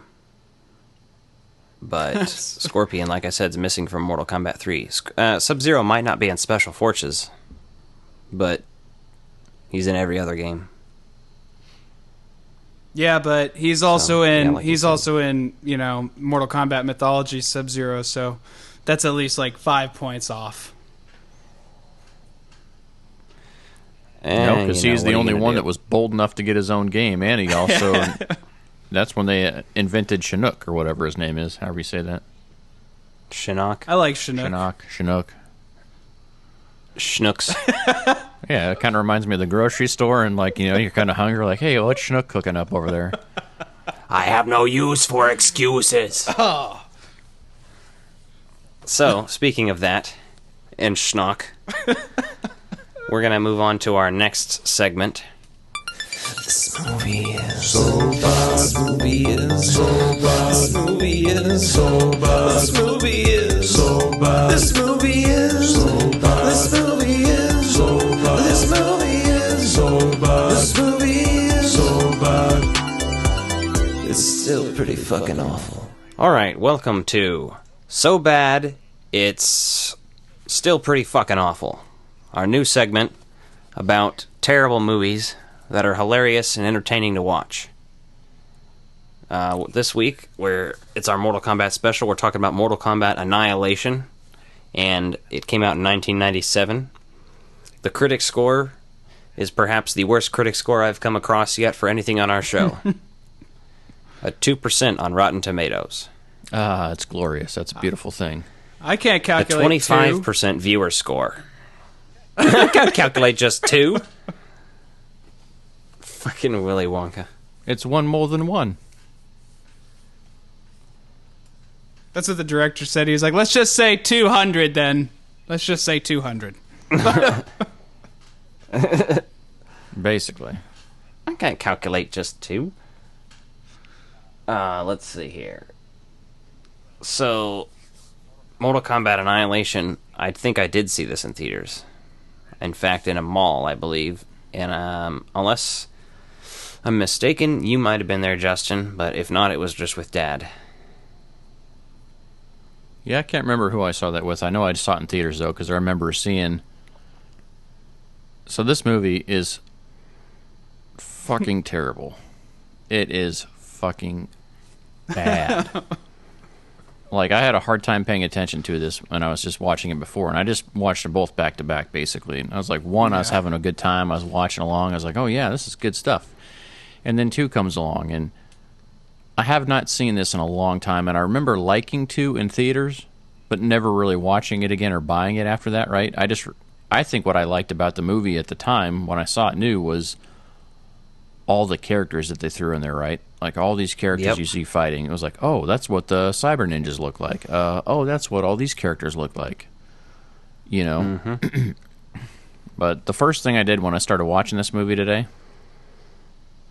is I took note of everyone that got fucking recast because no one wanted to come back after the first one. The first one was, like, okay enough where they're like, yeah, I don't know if I want to be fucking associated with a sequel to that. That was like, It's like It's like eating McDonald's. You're just like, it gets the job done, but it's still not like eating at a 5-star restaurant, you know? So, and eating Mortal Kombat Annihilation would be like eating out of the dumpster of McDonald's. Yeah. I mean, Mortal Kombat Annihilation feels like it would fit in as like a Happy Meal toy. Like, they should have thrown that VHS in the bag because, like, that's about it based on the budget for the movie. Like, if I was comparing it to a toy, I would say it's like a Happy Meal toy. Yeah. This is, the costumes in this went down in quality, like... Everything went way, way down in this movie. All of it. Like, Shao Kahn is just the goofiest, most over-the-top, retarded person in the world. In 6 days, fucking Johnny Cage dies. It shall be destroyed. Exactly. Annihilate him. What I love is is the most disappointing his mouth thing to never me opens. is you in Well, yeah, but you in Mortal Kombat 1 with Shao Kahn sounding like a total badass breaking through, and I've come for your souls. Yeah, and it sounds awesome. You're like, oh, sweet, that's going to be a badass sequel, like they set up. And then you get there, and you're like, hey, Sonya Blade's changed. And the actress that plays Sonya Blade, let me just talk on this real quick for a second here. So, she's also in Happy Gilmore, right? And so she originally was in negotiations for Mortal Kombat. They were taking forever to get it like through development and getting it approved to start shooting. And so she takes Billy Madison on as her role, goes and shoots all of Billy Madison, and then at the end of Billy Madison, I guess whoever it was that was supposed to play Sonya Blade like broke her wrist and couldn't shoot the movie. And so she got called in and like basically left the set of Billy Madison and went straight to the set of Street Fighter. Or not Street Fighter. God damn it, I'm losing my mind here. I'm just making I was about to say, you said stuff. Happy Gilmore, too. How many things are you confusing for other things right now? Everything in the 90s is a fucking blur, man. They were at the like nightclub. anything Adam Sandler is in is not Happy Gilmore, but I get what you're saying, Billy Madison. I thought you were trying to tell me for a second that the woman who also played Sonya in this movie was the woman from... That was Kathy Happy Bates. Gilmore, That was 'cause I already Kathy knew the Bates other girls. from The Waterboy. Oh, yeah. Kathy Bates plays Raiden in this, that's right. Yeah, I know. That's what I sound like. Don't mind me here. I fell down a flight of stairs earlier, and I forgot everything I loved about the 90s. So, originally Quan Chi had a cameo at the end of this movie. And they filmed it. And he appears in packaging for the Russian, Chinese, and Italian DVDs. Like he's in the fucking movie. Yet he's not. And that's how much that North American movies care about the overseas markets back at the time. Like, whatever, fuck them. There's a couple things in particular we got to talk about in this movie. One being the battle between, like, the first, there's a couple things that just happen, but then there's real problems that start arising once Liu Kang is fighting Scorpion and Sub-Zero is there. Well, Scorpion versus Sub-Zero. That's really where the first issues are just like, wait a second. What the fuck? Where Liu Kang is jumping, and the whoever edited this movie did the worst job with all of this battle, because Liu Kang is like flying and screaming and different weird faces, and the sound effects don't match up. And it's like it all of a sudden cuts, and there's an explosion, and Liu Kang is flying from where he wasn't standing before. I feel like whoever directed this movie literally never saw like a martial arts movie in their life. Or a movie. Yeah, I mean, really. Like, the fighting in this movie is so bad. And then you got Scorpion versus Sub-Zero, and it's like, this should be a legendary battle. It's like, you finally have Scorpion versus Sub-Zero, and we're watching it in these movies. But Scorpion's shitty, and he sucks, and he looks like garbage, and Sub-Zero is like, he's just like, he sounds like a Muppet the whole time. But he's got the scar. It's Muppets. Yeah, he's got the scar. That's all that matters. You must go. Yeah, they're like, who are you? Because he's wearing the mask at first, and you're like, whatever. Like, I get it. You killed my brother. You want to mix that in there. Exactly. One thing I got to say that... I killed you in the tournament. One thing I got to say that really, there's a lot of things that make Annihilation better than the first one, in my opinion. And I think one of the big ones for me is that Scorpion's spear now has 2 dinosaur heads, which obviously it's like 50 points. They took a note from Jaws 2. They're like, how do you do a sequel? 2. Double it down, son. Yep. Then here's funny. Nightwolf is played by Lightfoot, who's a rapper. Yes, a but Native he's American also, rapper. And he also plays the Indian and Indian in the Cupboard. Yes, I was going to say which that. I had as a kid. Say. Really? Yep. That's fascinating. I did not know that. The costumes in Annihilation are just so bad, though. Like, they just look like... Yeah, they look like the Mortal Kombat ninja outfits you could buy online for $60. Yeah, they do, right? They look like cheap Halloween costumes, right? And you're like, if Mortal Kombat 1 is like a good cosplayer and they've done their homework and they've done some cool shit, Mortal Kombat 2 is like I guess for young people that don't ever remember like mail catalogs and things like that, when you had to go get like generic blue ninja from like the Party City Halloween costumes or whatever else they had, right? Oh, yeah. It would be like the Wish.com version of a Mortal Kombat costume. With a crack pipe included. And, yes. Yeah, this movie really, really does a disservice. They were like, let's make sure we get every fighter in this movie. So every fighter's in the movie. And every fighter is just horribly misrepresented or underplayed or just sucks. And the cliches are out of control. I love the scene when Sonya goes to save Jax, and Cyrax comes into play. He's like, Major Briggs. And the music that's playing is just like, they totally just took that out of the Terminator. They just took that right out of the Terminator, and they were just like... And, anything they could do classic. that was like cheap to throw in there, they did. Yeah, that shit's hilarious. The best thing about this movie, is that Shao Kahn gets pissed at one point and hits Rain in the chest with a hammer, and he goes behind this area, and then fire just shoots up.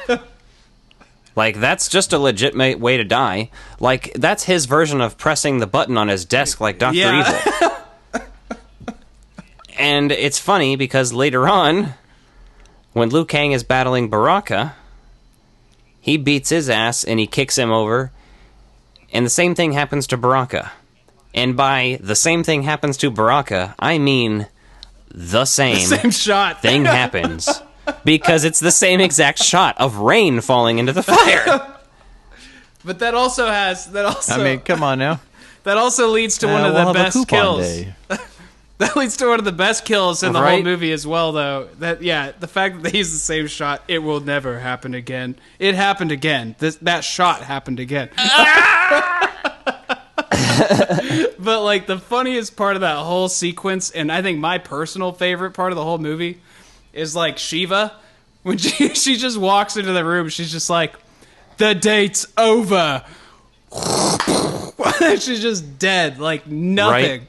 Nothing from Shiva. They're like, we're not even going to try to film a fight scene with this bitch. No. This is too complicated. Just totally. Yeah, for someone who's such a big villain, too, her costume was just, like, as basic spandex as you can get. You're like, really? You're not even going to try to do anything with that? They're like, nah, fuck it.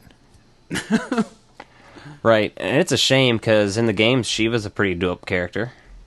So is Motaro. They could have been more interesting, but then again, so could every other character in the movie. And so in the first movie... The only person... It's like you got Liu Kang there still, and that's about it. Katana's just like hanging out in a cage in this movie. Yeah, but at least it's the same actress. But the thing with this movie is, right, so the first movie has enough the video game stuff in it, and the way they paced it, it feels fun. It feels fine. You're like, oh, okay, that's cool. Like the friendship or whatever Johnny Cage does. But in this one, Liu Kang's got to go hang out with Nightwolf and be like, you need to learn about how to turn yourself into a goddamn animal. He's like, really? Right. The problem... And then you're like, oh, we got a really bad CGI battle. It's like, the CGI is so bad in this, it reminds me of the final battle in Power Rangers, the movie, where like the costumes and shit look good, and then you get to CGI, and you're like, oh boy, this looks like and it's sad because Mortal Kombat had pretty good graphics and stuff for a lot of the games, and stuff was well done in there, and then all of a sudden you're like, we're gonna do 3D CGI, and you're like, oh my god, please don't. You could have cut that whole scene out of there. Like, I didn't need to see like a dragon fight, something looking like out of a Godzilla King movie. Ghidorah. Right? It looks like Godzilla and King Ghidorah. And what's funny is it even sounds like King Ghidorah too, which is really funny. But that whole sequence in that movie achieves 0. Like nothing happens. They turn into the CGI monsters. They bite at each other's heads for like 5 seconds, and then they stop, and then they both are just like back to exactly square one. They're just like, all right, that was fun. It's the equivalent of in Star Wars when Han Solo says, I know a couple maneuvers. And then it shows the Millennium Falcon just like slightly going to the left. And you're like, wow, what a maneuver. I know my left from my right. This whole movie is like, this movie really does have another scene from Star Wars 2, which is like, what is Shinnok doing in this movie? The fact you don't hear him named except for once, but he's just playing Emperor Palpatine. And it really ruins the mystique about like Shao Kahn being the epic emperor when he's sitting there like, Daddy, I didn't kill Raiden, but it's no problem. What? What did you do? You let him live! Let the hate flow through I you. have no use for excuses. Yeah, exactly. Yeah. But it's like Emperor Palpatine, but with a goatee. Oh, it's so bad. I know. It's like, this is not Shinnok. This is not Shinnok. I'm just saying that because it's they true. they just had a name in there, and you're like, hey, who's this old dude? And you're like, oh, well, he's also Raiden's brother. And you're like, okay, now you're just making this sound like Mortal Kombat Arkansas edition. Like, okay, settle down. Like, not everyone's all fucking related here. They don't need to be. They must have taken that and run with it, man, because it's just like, no. You should have... He even says, literally, you should have killed me when you had the chance, brother. Like, the fuck out of here. Who wrote this? The movie like, cliche handbook? The funny... And it's your own brother. Like, yes, I should have killed you when I had the chance. Like, when you were a baby and you couldn't control yourself? Like, this is real dark. Like, how many times did I have the chance? I think it's more than once.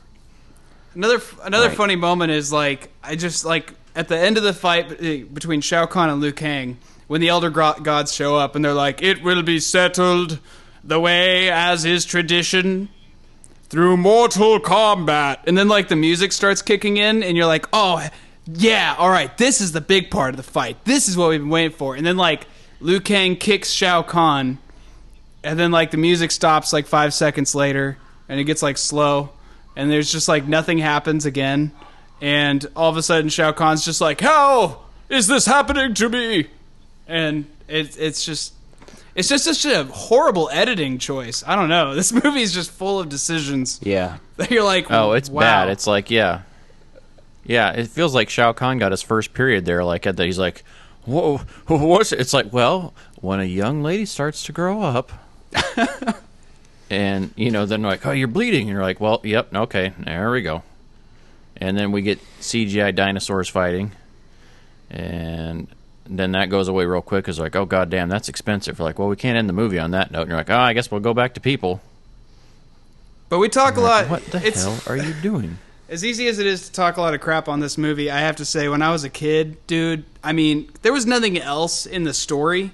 So it was like you had the first and the second. And then like the text... in the game. And, you know, I mean, I'm not gonna lie, dude, I loved this movie as a kid. I still love this movie. It's so bad that it's just amazing. Well, that's the thing, yeah. It's worth watching still on my list because of nostalgic value, but it's also so bad that it's funny. It is. It's awful, but it's still Mortal Kombat, and it's fucking hilarious to watch. I had a great time watching it. Oh, yeah. You know, like the number of characters they stack in there from like a kid's perspective, like I said, for that nostalgia vibe, you're like, you look at it now and it's terrible, but you watch it then and it's so much fun. It's mostly just terrible because some of the characters are underutilized. Well, like, yeah, they bring like, people you know, in, kill 'em Sub-Zero's off. there for 5 seconds, so is Scorpion. Those are your characters. I mean, I know you want it to be about Liu Kang and Sonya, and fuck Liu Kang and Sonya. I want Scorpion. I want Sub-Zero. Hell, give me a little bit of Nightwolf. Give me some more Raiden. Give me some Shao Kahn that isn't a weird, like Buffalo Bill impersonator. Like, Rain is killed within 5 seconds, and you're like, oh my god, it's actually an Asian ninja. Oh, never mind. Just kidding. And Ermac. Ermac's here, but he never does anything, and never says anything, just is there. And then Noob Saibot comes out of him, and you're like, is this supposed to be actually Noob Saibot, or are you just like, we're bored. We're going to invent new moves and things. Oh, yeah. Or are they actually trying to hint at Ermac being like, multiple souls bonded together there? Or are they even really aware of that then? I don't, Such a thing. 10 out of 10. That's... Exactly. Roger Ebert gave this a, 10 out of 10. Shiva gives this 4 thumbs up. Yeah. The must-see movie event of the summer. So that's Mortal Kombat Annihilation. That'll make you want to annihilate yourself. If you didn't watch this kid as a child and have nostalgic views towards it, don't fucking watch it. Just save yourself the hassle. Go watch Batman and Robin instead. Oh, wait. Oh. Yeah, wait, don't do that. These two go hand in hand. Be a good double feature. Oh my god. Oh my god, we could do a double feature of that. We need to get the drive-in to do that. That's how Kenshi went. That'd be amazing. That's how Kenshi went blind, actually.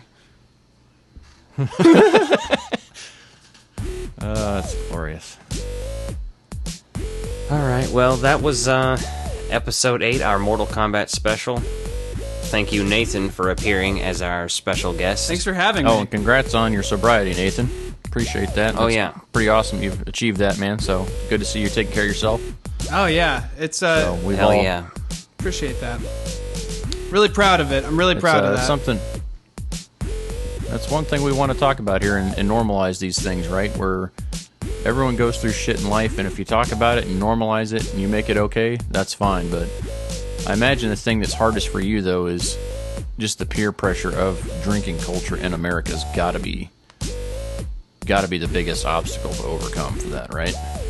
Yeah, I mean, it's definitely, there's a peer pressure element. I think that it definitely helped when we moved across the country, and, it's just been me and my wife, and kind of restarting that really helped kind of give me some momentum. But it's it's always an ongoing process. But yeah, I've been really, really inspired, by people like, David Bowie, Anthony Hopkins, and even Steve-O lately, just kind of the way that they talk about it. And I think that it's really important that the message is out there. Like, you can't help that it can, it has this particular impact on you, but you can help by, trying to take control over that. And I think that when I was, saying that the other day on Facebook and stuff too, like, if anything, if I was going to say anything to the listener, if anyone's listening or maybe feels in that position, it's just that,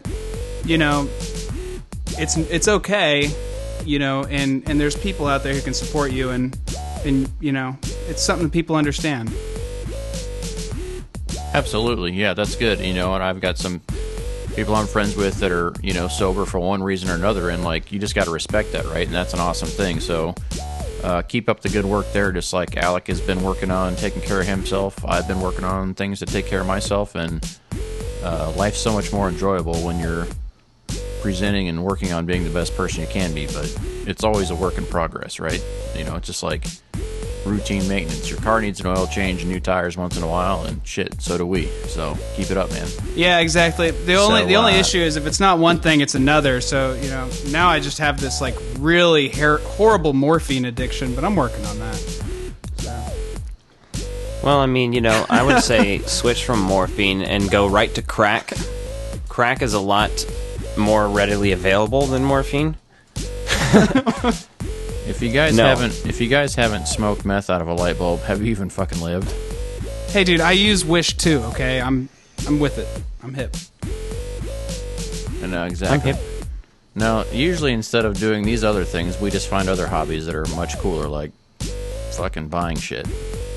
Yeah. I collect spores, moles, and fungus. Exactly. Well, you do have a moldy copy of The Empire Strikes Back, so I fucking believe that. Right. Actually, I looked at the other 2 tapes, and that's the only one that's moldy, and I was like, of course, my favorite. But it's alright. But, you know how, I think Yes Have Some podcast has what they call Friends of the Podcast. And they're just kind of like guests or regular people, but a lot of podcasts have things like that, and Nathan's probably going to be frequently appearing on our podcasts, so look forward to that. We'll probably refer to these people as our extended frog family. Fuck that, we're calling them our tadpoles, motherfucker. I prefer tadpole. That's fucked. Which makes sense, because, I mean, I got a tent pole right now. Well, really?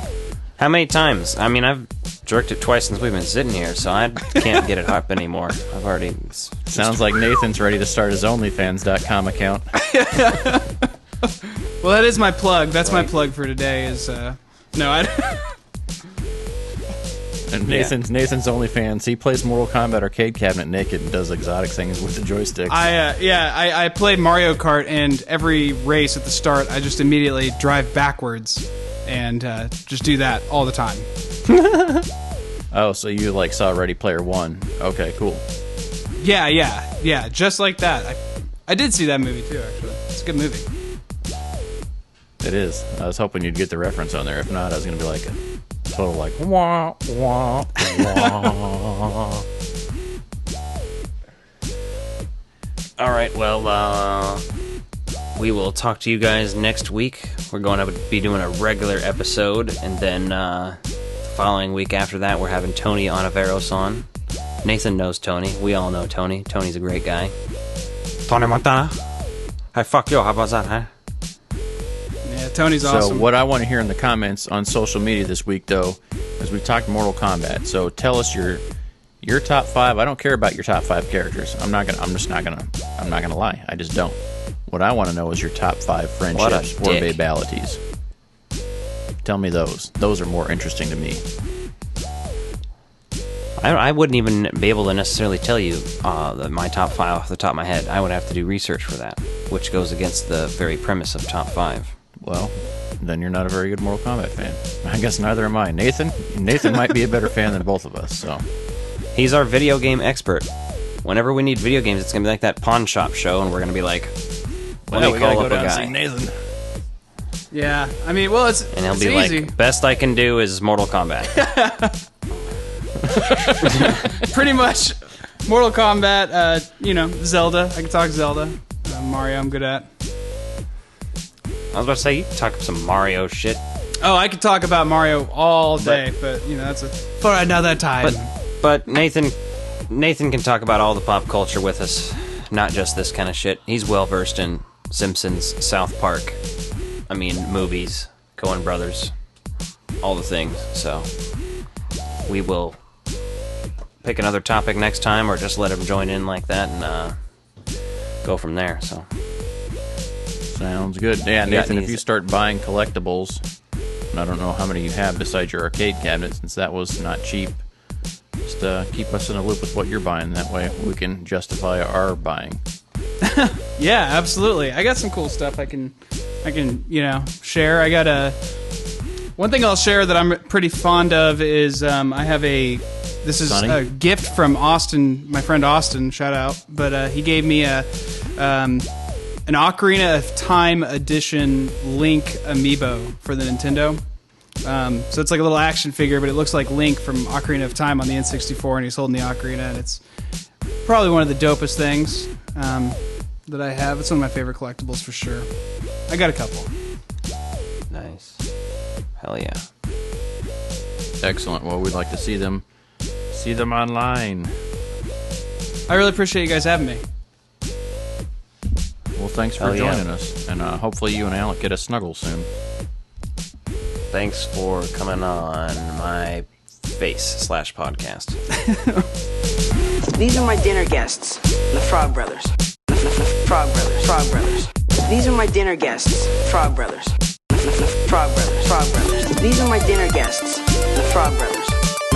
Frog Brothers. Frog Brothers. These are my dinner guests, Frog Brothers. Frog Brothers. Frog Brothers. These are my dinner guests, the Frog Brothers.